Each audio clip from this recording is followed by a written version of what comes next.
I am happy and honored to bring on Oswaldo Zavala, author, academic at CUNY, and currently a Fulbright scholar living in Mexico City. In fact, when we first talked earlier this week, he had barely just moved into his new place in Mexico City with his family. Oswaldo is originally from Ciudad Juarez. Every once in a while, there's a book that comes out that challenges preconceptions and narratives in profound ways, in worldview orienting ways. And I have to say that the book Drug Cartels Do Not Exist falls distinctly into that category. The book, first published in Spanish in 2018 as Carteles No Existen, will be coming out in English next year. As you will see in our conversation, Oswaldo discusses his thought-provoking title and what he means by it. He talks about his time as a reporter in Ciudad Juarez in the 1990s and how that experience informed and is foundational to his thoughts today. He discusses what he terms the national security storytelling machine and tears into preconceptions of how drug traffickers are often caricatured and how their stories are dramatized and exaggerated, masking some of the more sinister trends of resource extraction happening often in the same exact areas where there's a lot of news about drug traffickers fighting with each other. Please listen. You will not be disappointed. Well, Oswaldo, I just want to start out by with the title of your book.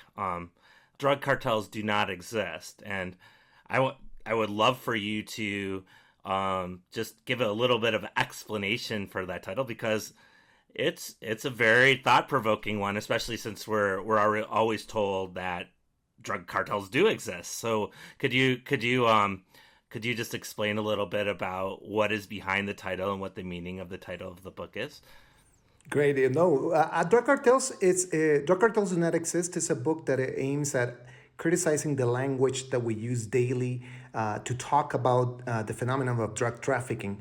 And it does by doing at least, a couple operations. The first one is that it shows that most of what we use, the language that we use to talk about these organizations and to talk about the phenomenon itself of drug trafficking is really originally conceived by official institutions, both in the US and in Mexico.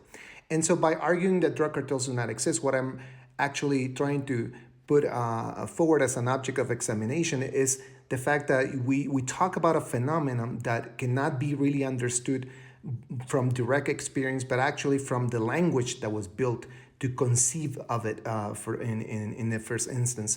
And so the cartels itself is a concept that can be originally traced back to institutions like the DEA and the Department of Justice in the United States, and that has a long history and that connects with the prohibition and the anti-drug policy organized in the U.S. Back in the 1980s, and then that slowly was adapted into Mexican anti-drug policy in the subsequent decades. So when I say drug cartels do not exist, I do not mean to say that the violence does not exist or that drug trafficking itself is not a problem of concern.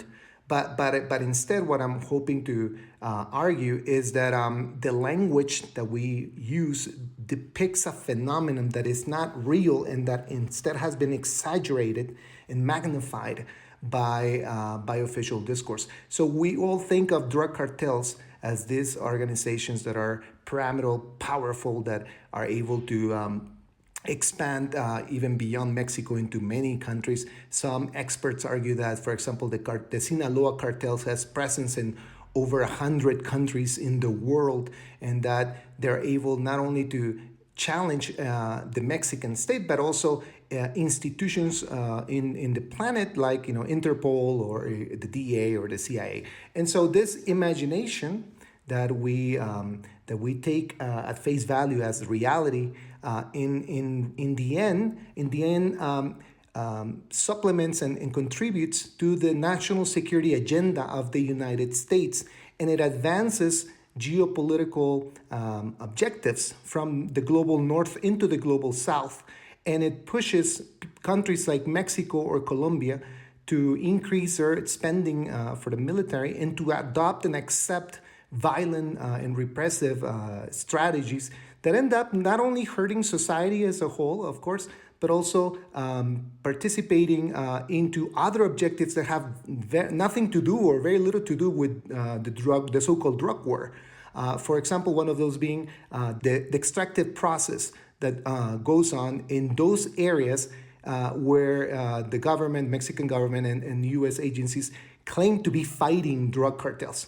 As, for example, in the case of the state of Tamaulipas, where you have organizations like Los Zetas supposedly in control of the territory, where at the same time, simultaneously, there has been one of the largest extractive projects in the country.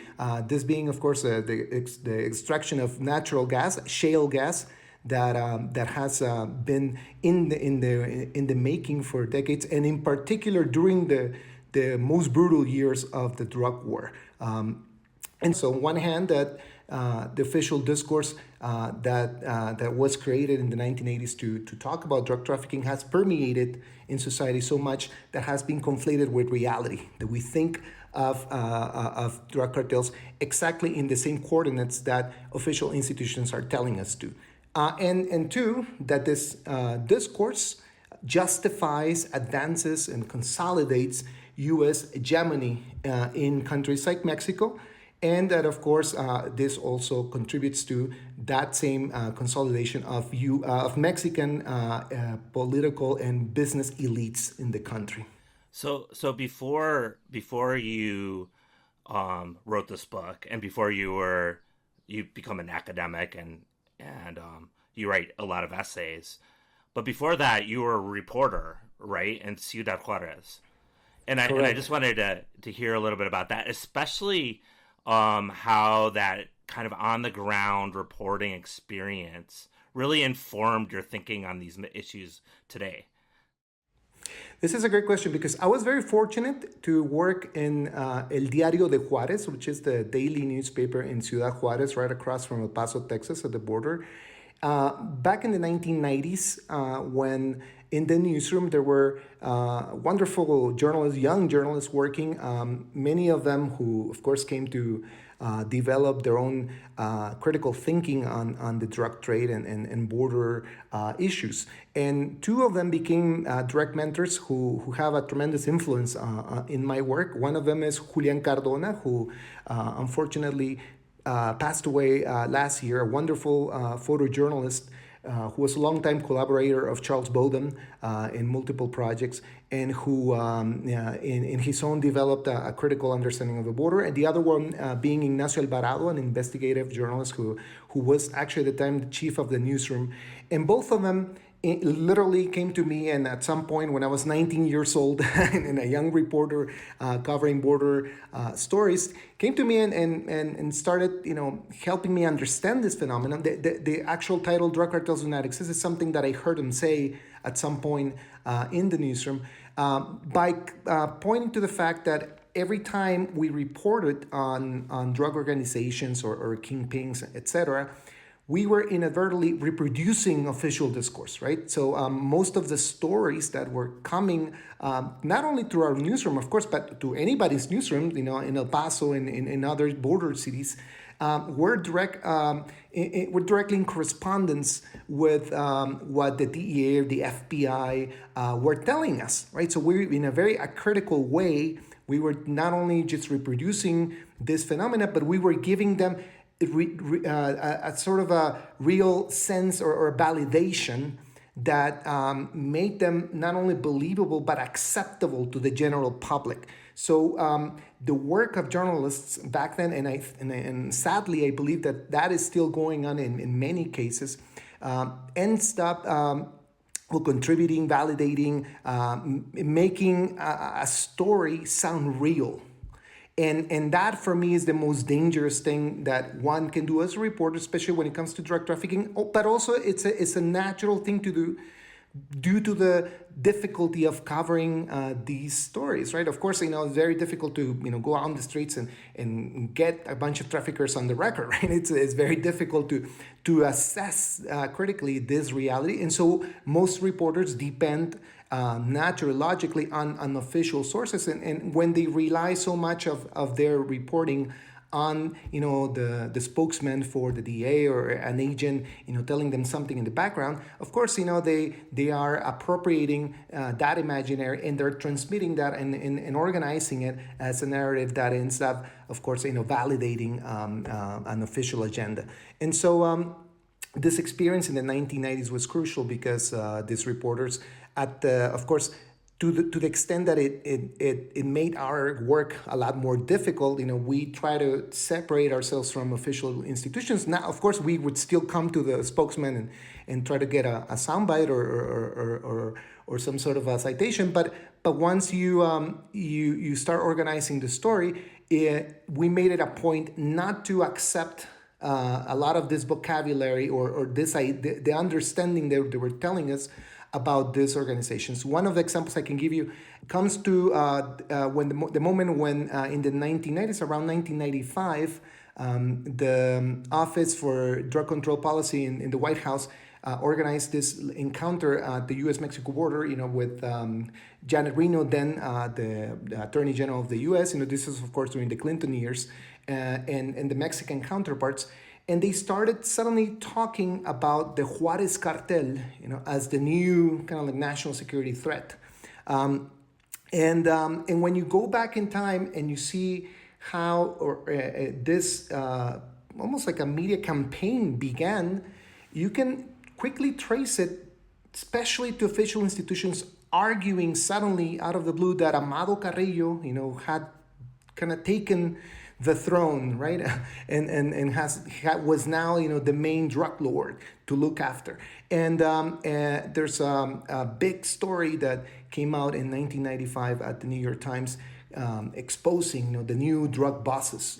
And part of the critique that I do in my new book is that story was 90% of it was based on a DEA intelligence, right? Well, not even intelligence, a DEA working report that was leaked to them.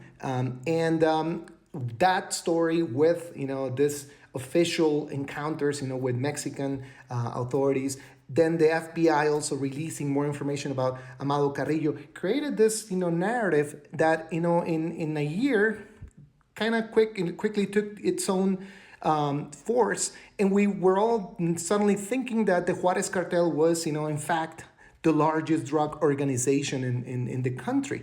Ironically, Amado Carrillo died the following year, in 1990, or 2 years after this whole, media expose began, in 1997.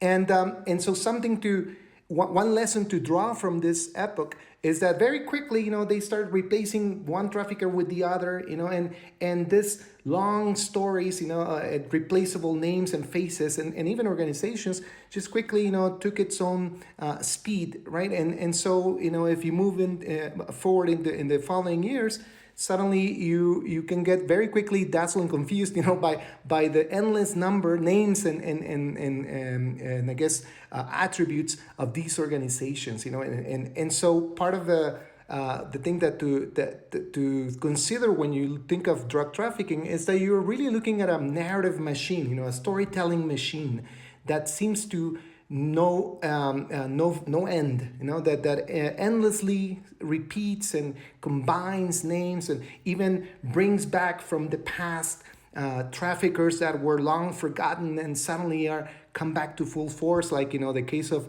Rafael Caro Quintero, who was blamed with the killing of DEA agent Enrique Camarena back in 1985, who was released in 2013 and now allegedly leads a new cartel fighting the drug war in Sonora. And so what is fascinating to think when you consider the long history of drug trafficking is that we are not really talking about traffickers themselves directly, but stories that are articulated over and over, many of them in a very contradictory way, and that in an almost endless continuum keep pushing, the idea that we are to suffer an endless war between cartels, and that our state has no recourse but to fight them, desperately, for the control of the national territory. And so this fantasy, this story, this accumulation of stories is what I'm trying to argue and analyze in Drug Cartels Do Not Exist, in my new book, of course. Yeah. Thinking of that, you can. It's almost like this like you described a storytelling machine, or and bringing up figures from the past. So it's like narco myths, or myth making almost. And thinking about that, like from the U.S. perspective, from this side of the border, and thinking about the border, that sort of storytelling machine is on full drive almost constantly, and it seems like it's a story that is used by the Department of Homeland Security and Customs and Border Protection and Border Patrol to justify this constant fortification of the U.S. border. And it's also a narrative that surprisingly is one that's repeated by a lot of people, no matter who they are. I wonder if you could comment on how this narrative is being applied from the border building aspect of it. Well, it's really interesting because in order for the U.S. and then to Mexico to accept this policy, to be able to advance, to be built and to be accepted, you need to have on the opposite end a formidable enemy, right? Some enemy that really merits the militarization of the border and exceptional measures, binational measures, to be agreed upon in order to fight them, right? So you cannot have just any trafficker, of course, and you cannot have just any organization. And so one thing that happened in the 1990s is that this narrative of drug trafficking was radically shifted and altered in agreement with the new understanding of national security threats, now oriented to drug trafficking. So back in the 1970s and the 1980s, Mexican society not only did not conceive of traffickers as any particular threat or danger to society, and much less to the government regime, right, that had almost totalized control of the territory. Back then, of course, the pre-party governed Mexico in a very vertical way. So in those decades, in the 1970s and 1980s, and this is something you can retrace by listening to narco corridos, the folk ballads of the era, or watching some of the B films that were very popular back then, the Hermanos Almada flicks that dramatized some of the narco ballads themselves. For example, Camelia La Tejana, La Banda del Carro Rojo, all these corridos that told stories of traffickers that were actually pretty redundant and residual. People that were living miserable lives, or very precarious lives, that out of any other opportunities got into drug trafficking, trying to make some money and to lead a better life. So back then, the traffickers were used as, cautionary tales for society. Look, if you want easy money, if you don't want to play by the rules, if you don't want to be part of normative society, sure, you can do this, but drug traffickers end up always with bad luck. They're either betrayed or captured, or worse, killed in the business. So don't do this, right? It's not a good life. But that narrative shifted tremendously into the 1990s by then now calling the trafficker as an empowered figure that was at the center of society. So what began with traffickers, in a very vulnerable position back in the 1980s, became very empowered and at the center of society. And so now the Tigres del Norte, in 1997, came up with an album called Jefe de Jefes, Boss of Bosses, where the trafficker is suddenly, basically singing its own success in Mexican society, right? So he was at the center of power, bribing journalists, putting politicians in their pocket, and basically in a completely empowered position that knew no limits. And that narrative, in my point of view at least, was configured as a result of this shift in the national security agenda. So in 1986, President Ronald Reagan signed this secret directive calling drug organizations a new national security threat, replacing global communism as the center of the new national security agenda in the hemisphere. And after that, the Mexican government was pushed into following that dictum and reorganizing its national security policy to adopt this idea that the cartels were the new enemy. And so President Salinas, at the end of his presidency, around 1989, began, rather at the beginning of his presidency, began arguing that yes, cartels were indeed a national security threat, and that language continued to escalate in the following decades. So when we finally got to the presidency of Ernesto Zedillo in the 1990s, the U.S. and Mexico were finally kind of like talking at the same level. They were seeing eye to eye on this received idea that traffickers were in fact the new problem. And this is when a cartel like the Juarez cartel became the nemesis of both countries. And so both countries, of course, signed these new agreements of cooperation, and of course transfer of training and weapons. Well, the national security agenda took off, right? Because this new enemy can be localized and relocalized at will, right? So you can have traffickers in Colombia, in Peru, in Bolivia, in Mexico. They can be in any state that you need them, and they can justify any level of violence that rises with the militarization. And so what is extraordinary is that in very few years, the Mexican society went from thinking of traffickers as residuals of the national project, people who were kind of like at the most vulnerable and precarious level, to suddenly becoming the new boogeyman, right? The new thing to be feared radically, and finally, of course, to the understanding that they were to be blamed of all the violence that was going to take hold of the country, especially after Felipe Calderon began his so-called drug on wars, his war on drugs in 2006. So what is astonishing to me, and this is something that I keep hearing every time I talk about my book, especially when people want to challenge the title, so why is it that you argue that drug cartels do not exist? Can you see all this violence? What is astonishing to me is that people see a direct connection between the violence and cartels, and it's very difficult to argue against that, right? So people absolutely believe that that drug organizations are to be condemned, and they're only responsible actors in the bloodbath that that have now accounted for over 300,000 killings and over 100,000 forced disappearances. And one thing that I always try to bring to this discussion is that this violence was not there before the militarization, right?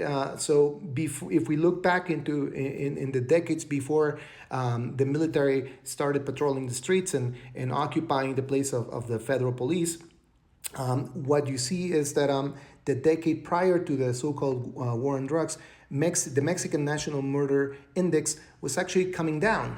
From 1997 to 2007, what we saw all over the country, even in cities where drug activity is supposed to be really high, like in my own city in Ciudad Juarez, what you see is a clear pattern descending, right? So you see violence coming down, and in Juarez, back in 2007, there were about 340 murders, which made it the least violent year in that whole decade. And right at the edge of the militarization process, right? In Juarez came a little bit later than in other regions. So the militarization actually began in January of 2008. Or February, I may be confusing the 2 months. And so what you see is that it went from 340 murders in 2007 to about 1,600 killings, right, in 2008. And it kept increasing radically as the city was filled with soldiers and police officers. By 2010, there were over 3,000 murders, right? So you have a brutal escalation that cannot be explained by the activities of drug traffickers that paradoxically were not engaging in any sort of exceptional violence before the militarization. It is the only thing that changed, the only factor that changed before that in my opinion, can be associated with violence is the presence of the armed forces.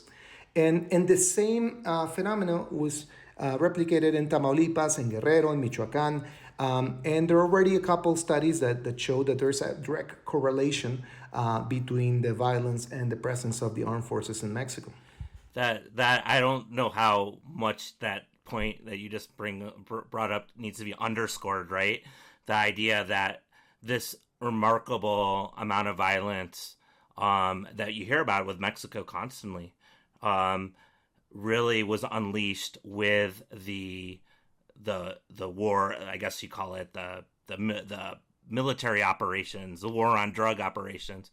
I remember I was actually in Mexico, living in Mexico, in 2006 when the first operations of the Felipe Calderon administration happened in Michoacan, and just watching this, and then also following some of the U.S. policy around that, like the Merida Initiative, which you do mention in your book, and seeing how the United States started to finance, look at these operations and finance these operations, and then on top of that, going back to a point that you made earlier and a point that you make in your book, going and talking to people like in southern Mexico, like in Chiapas, and hearing about places that were getting militarized, but also people talking about, well, here they want to start this mega project or this dam project or this, they're looking for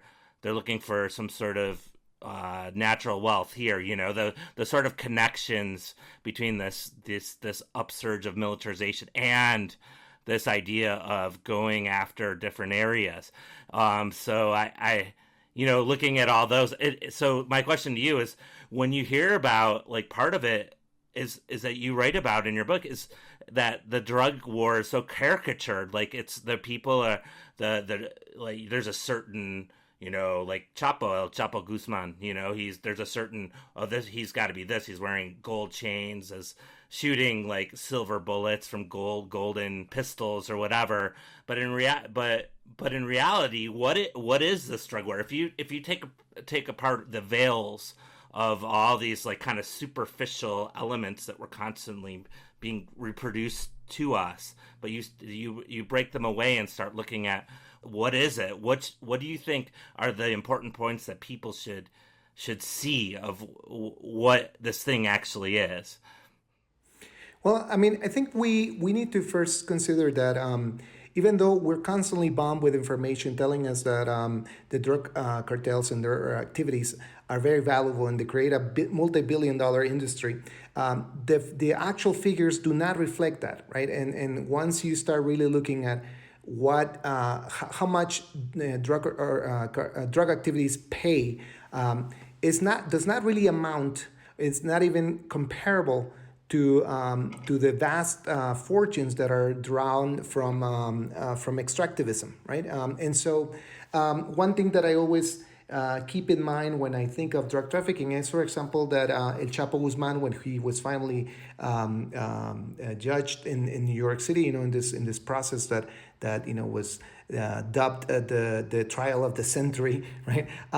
You can see that beyond the narratives and the dramatic undertones, recalling his personal story of criminality, there's not much to account for.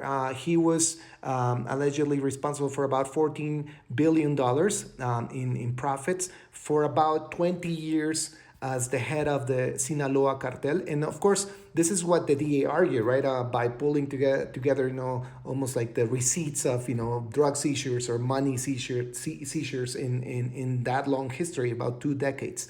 But when you compare that, for example, with the cannabis industry in the U.S., the legal cannabis industry, that already is about the income of generated by marijuana clinics and all these products in 1 year, right? The cannabis industry makes about $20 billion already, way beyond what El Chapo even dreamed of, right? And so that in itself already tells you that the kind of the correct dimension, the size of this business. On the other hand, it is astonishing to remember that in states like Sinaloa, with all this terrible atrocities were being committed, the Peña Nieto government financed one of the largest infrastructure projects of the presidency, right? This huge polyduct, this gasoducto that basically took off from the center of Sinaloa, where one of the big reservoirs of gas is, the Burgos Basin.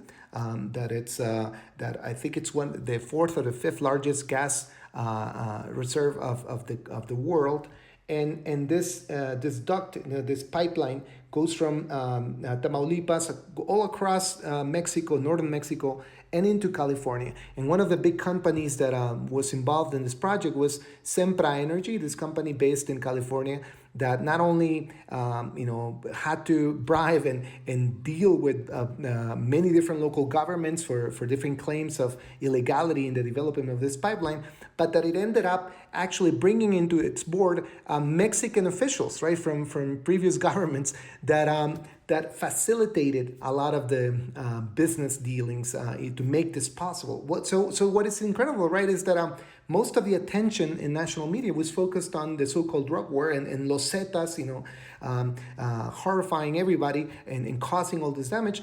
But, simultaneously, all these, engineers and, people involved in extraction were perfectly happily working in extractive process, and, that required, of course, safety and time to develop, right?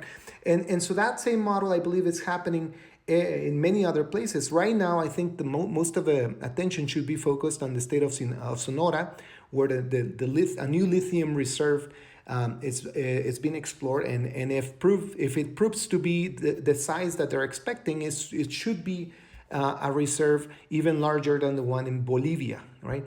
So lithium, it's in the middle of a big national debate. President Lopez Obrador wants to nationalize the resource. And of course, there are already Chinese and Canadian companies bidding for projects. I think there are already 2 projects undergoing. But, all this is happening.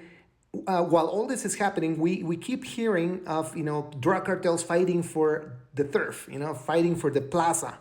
And one has to, of course, always question, why is it that suddenly, a little town in Sonora is so crucial for drug cartels to put everything at stake and to fight for that particular path, when, as we know, the 2,000-mile border offers many alternatives, right? I mean, if coyotes and undocumented migrants can every day come up with a new path to try to gain a new life in the U.S., how is it that traffickers focus so heavily on one single place, a place that nobody's heard of, and then suddenly, very quickly, fight to death, in a different other place that appears to be very disconnected from the drug trade? All this, of course, while these tremendous debates and possibilities are happening with the extractive industry. So lithium, natural gas, oil, minerals are, I think, behind the stories that we hear of drug trafficking. And I think that's where our attention should be focused on. Do you know where the town is, where the lithium, or the area of Sonora? I do. I think one of them is Caborca. At least the Caro Quintero cartel. It's supposed to be based in Caborca, and I believe there's so much that remains to be known, right, in the state of Sonora. For example, the infamous killing of the family members of the Lebaron family, right, that horrified everyone, with the brutality of the murdering of women and children, in this an inhabited place in between Sonora and Chihuahua.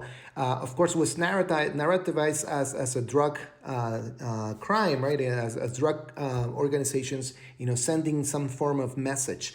But one again has to argue that it's difficult to separate this tremendous interest that lithium has created in the area, and also other issues that undergo in the same direction. The Lebaron family was associated also with the battle for water. Water has become a very much precious resource, and the Lebaron family was always in the midst of fighting, other community leaders and organizations for the appropriation of water in the region. So there are many questions, right, and many possibilities, and clearly drug trafficking can be one of them, right? So I'm not saying that drug traffickers are not necessarily involved, but I think we need to think past the conventional idea of the trafficker fighting for the turf, for fighting a better route for cocaine or methamphetamine and fentanyl, right? I think we perhaps need to start thinking of these organizations as some of in the field have done, like my friend Ignacio Alvarado or Jorge Torres or some of the reporters like my friend Federico Mastroianni, who are thinking of these organizations as perhaps paramilitary organizations that may have direct or indirect loyalties and alliances with the Mexican military or parts of the Mexican military. And I think that raises a complete different question and dimension of this phenomenon. So I think we have a lot of work ahead of ourselves, and we need to definitely defy the conventional understanding and narratives of violence, because if we don't, of course, we will be trapped in the in the story making machine of national security, but also we're not going to be able to understand the complexity of the processes that are intersecting not only the violence, but like as I mentioned, the extractive industry, perhaps the routes of migration, and just the general dispute over Mexican resources that I think cannot be thought aside, from the violence, right? So I think one big mistake that we make as journalists is that we tend to separate energy and the extractive industry as part of the legal global economies and in a very different department, in a different box, right? We think that cocaine and fentanyl have their own, realm of activity, right? And I think we need to fuse those two realms and think of them together, because most of the times what we're going to find is that what we think of the drug trafficking industry is not as big as we presume, and a lot of the violence that it's supposed to be attributed to these organizations, it may be better understood around phenomenon of the global energy industry. And so we need to think, to start, I guess, going beyond the boundaries of national security narratives, right? And bring these phenomena into question, along with the legal activities of the global economy, right? And I think that would make a more sophisticated understanding of these phenomena. Yeah, I do really appreciate how you push these, you challenge these preordained narratives and preconceived notions, and really push us to be thinking about these things in much more layered and much more complex ways, and ways of understanding. So I very much appreciate that about your book, The Drug Cartels Do Not Exist.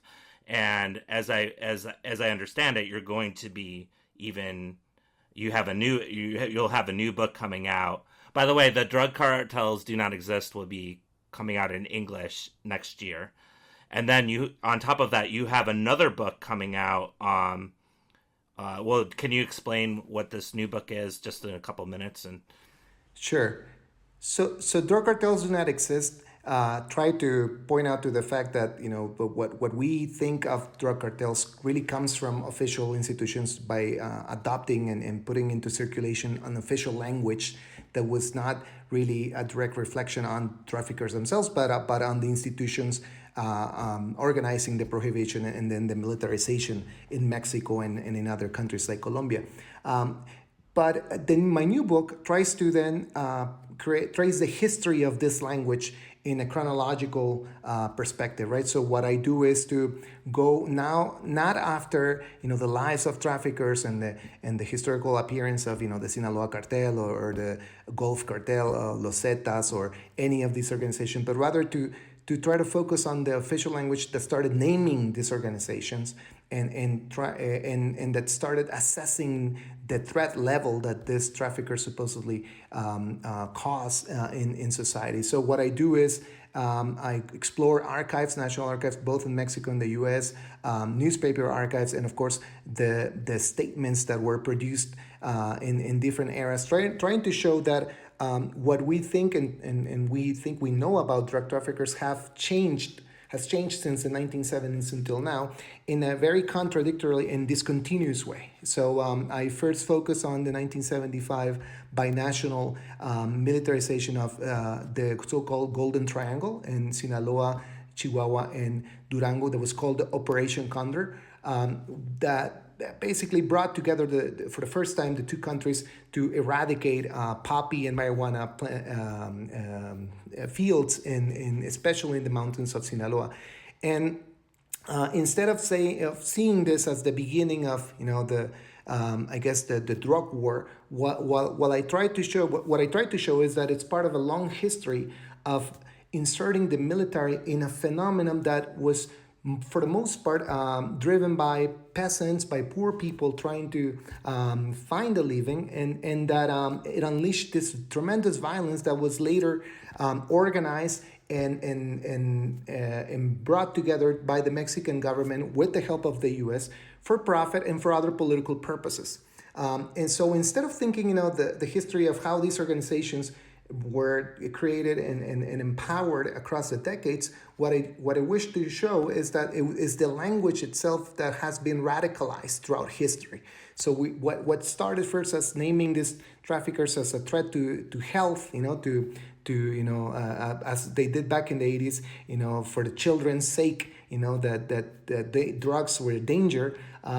They suddenly shifted to this idea that traffickers were able to challenge and defy the governments of both the U.S. and Mexico, and to really truly represent some form of national security threat. And so what I follow then in my book is just the history of this language, how it circulated, how it created its own discursive enemies, right? So how it named these cartels even before these cartels were in any way visible to society.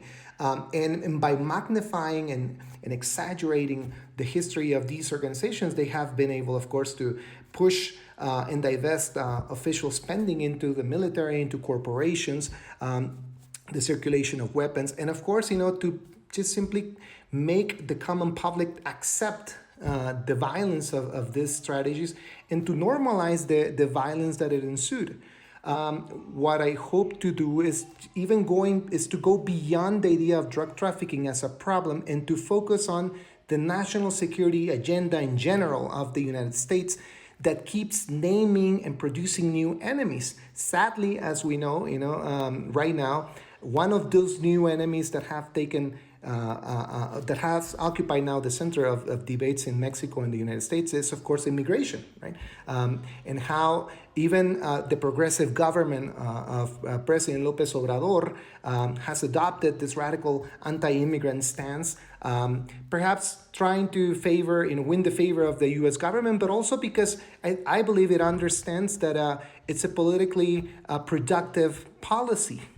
In Mexico, as you know, most people support anti-immigrant policies in the country. They support the National Guard seizing and deporting scores of immigrants from Central America and Haiti.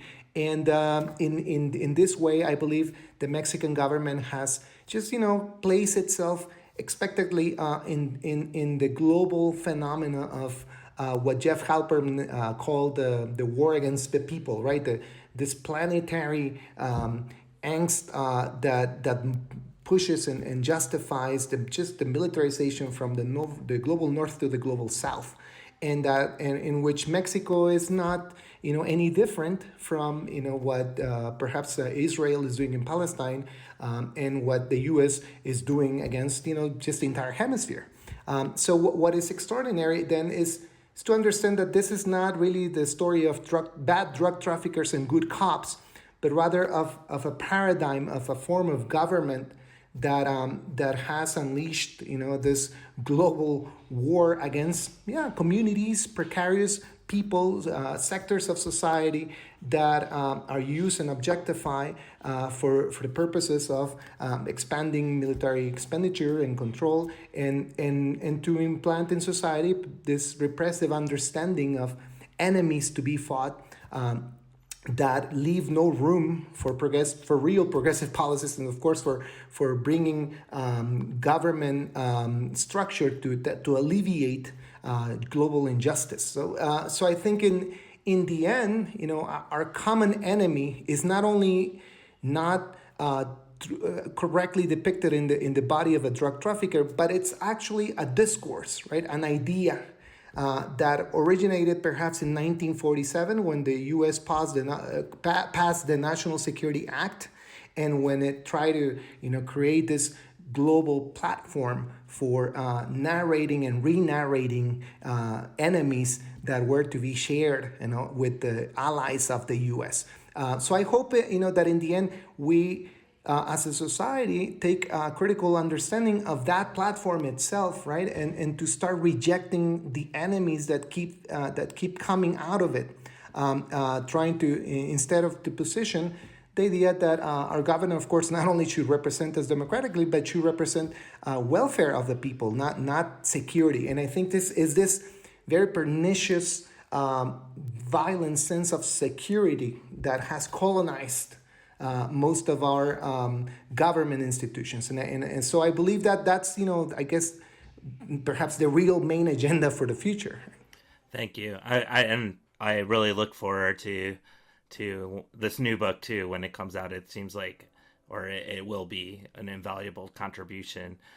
So thank you, and thank you again for sharing all your insight and research and knowledge with us today. It's very much appreciated, and so much gratitude to you. Thank you. Thank you, Todd. Thank you. Really pleasure to talk to you, and I hope to keep conversing and talking and sharing Great. ideas. Thanks.